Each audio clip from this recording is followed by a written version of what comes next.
مساء الخير. اليوم حنكمل معاكم وصفة الكيش. الطريقة هذه أنا دائما أسويها، ما أسوي غيرها، مرة لذيذة، لو جربتوها ما حتسووا غيرها بعد كده من كتر ما هي طعمة. خلينا نشوف إيش المقادير اللي حنحتاجها مع بعض. طيب، أول حاجة بس بقول لكم، هي لما نيجي نسوي كيش دائما نحاول نختار مكونات ما تنزل موية عشان ما تخرب لنا القوام حق الكيش الكريمي اللي هو زي الكاسترد يكون، لأنه لو صارت جوته موية حينخرب القوام حقنا.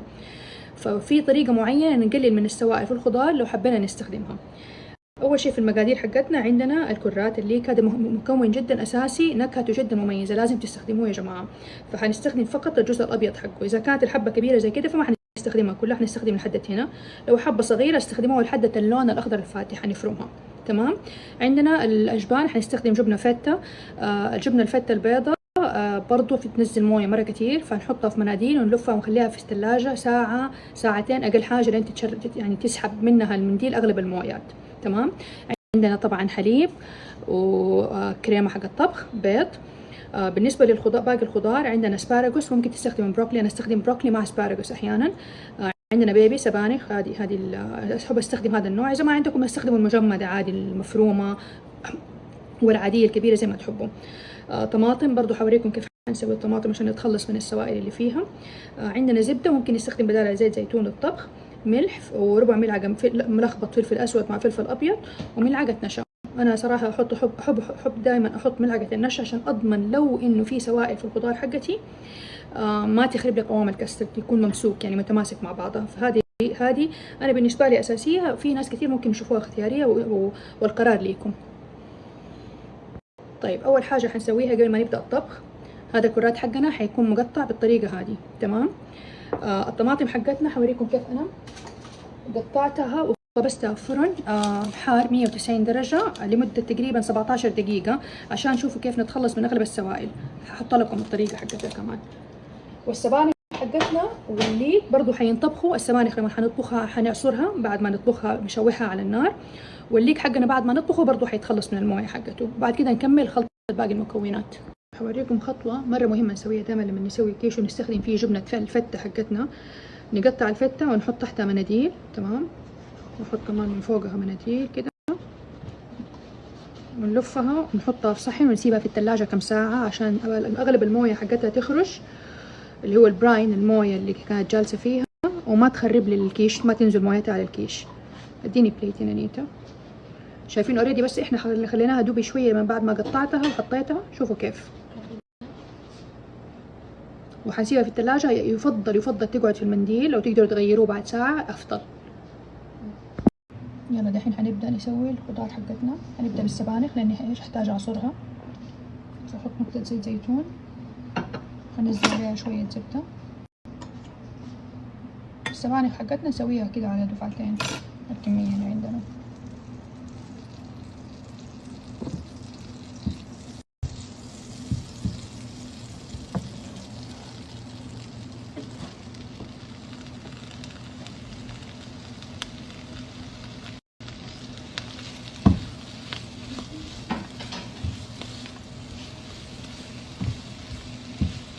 طبعا ممكن تفرموا السبانخ لو تحبوا، انا يعني لانها حبات صغيرة فما حفرمها، هخليها زي ما هي. الحين لما حتكبر حتصير مرة صغيرة. الغرض من طبخ السبانخ الحين انه احنا نخليها تنزل اغلب مويتها. خلاص كده خلصت الدفعة الأولى، هشيلها وأحطها في مصفاية على جنب، بعدين حضغطها وأعصرها. هنزل الكمية الثانية حقتها، الدفعة الثانية. طيب، آخر حاجة دحين بعد السبانخ هنحط الزبدة، ونحط معاها الكرات حقتنا، هنشوحه لحد ما يدبل كويس. خلاص كده شوفوا الكرات حقي خلص، هشيله الحين على جنب، استناه يصير دافي وبحرارة الغرفة ونبدأ نجهز الكيش حقنا. طيب خلاص كده كل شيء جاهز، الكيش حق قاعدة الكيش جاهزة، الخضار كلها جاهزة. دحين نبدأ نسوي الخلطة حقتنا في كوب زي هذا أو أي كوب عندكم، زبدية فيها كده سباوت أو بوز عشان تقدروا تصبوا. نحط الحليب والكريمة،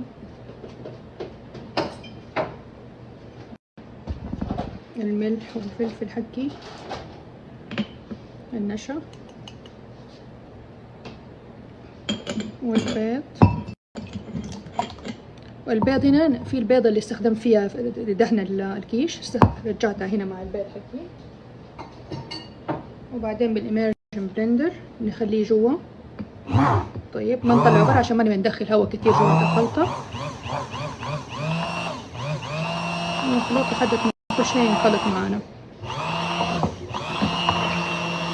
نتأكد الكيك انخلط، البيض انخلط، النشا داب، الملح والفلفل الأسود انخلط مظبوط معاه. خلاص كده خلاص خلصنا، الخلطة حقتنا جاهزة.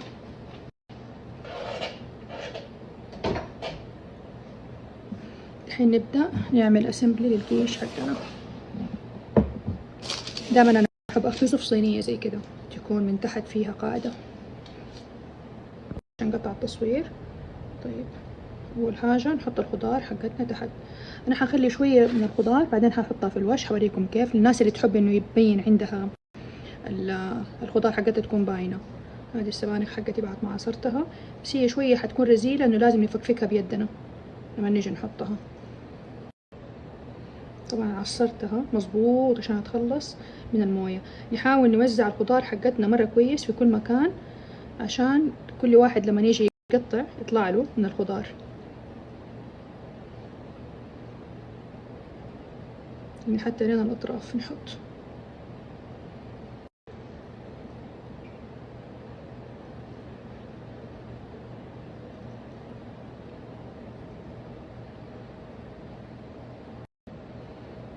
طيب بعد ما خلصنا من السبانخ حقتنا، بس خليني امسح يدي واجيكم. خلصنا السبانخ. طيب دحين في حركة، السباراجوس حقي لما انا قطعته طبعا اوصال زي كده وما طبخته ولا حاجة عشان ما ابغى يصير لين مرة، ينهري ما يصير لذيذ الصراحة.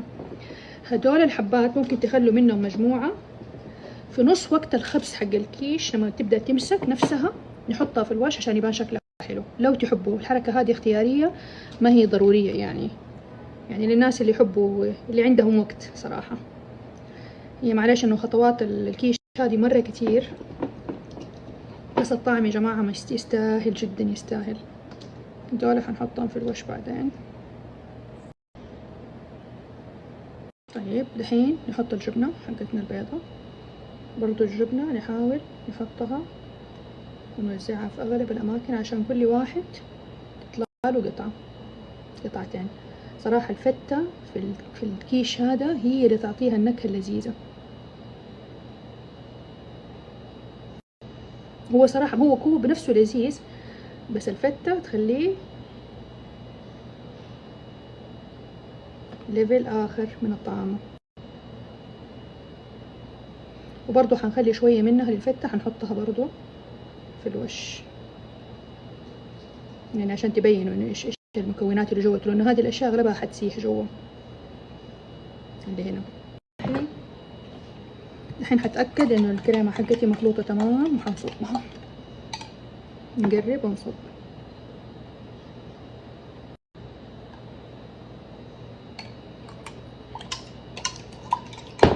كل مرة حقلب عشان فيها فلفل اسود، الفلفل الاسود يتوزع في كل مكان مع الفلفل الابيض.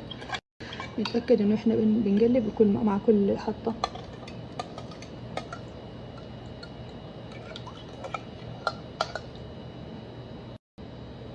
طيب حخلي شوية دحين من الكريمة، ما ححطها كلها عشان ما تنكب علي في الفرن، وهحطها وانا في الفرن. اللي حسويه دحين انا هحط بس كم حبة من الطماطم، مو كله. طيب بس كم حبة، والباقي نحطه بعدين بعد كده ما يعدي على الخبز حقنا يمكن 10 دقايق او ربع ساعة، يعني تبدأ يتماسك الوش حقها. وبرضو الطماطم نتأكد انه احنا موزعين الحبات حقتنا عشان كل واحد تطلع له حبة طماطم لذيذة. هدخلها دحين عند الفرن وهكمل صب باقي الخليط.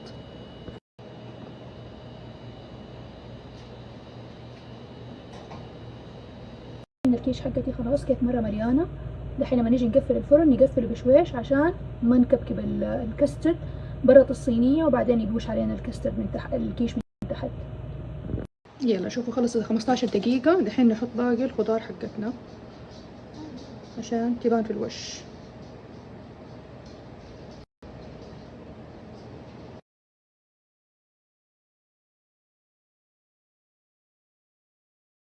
في هذه اللحظة بس حوريكم شيء عشان الكيش حقتنا ما تصير محمرة مرة.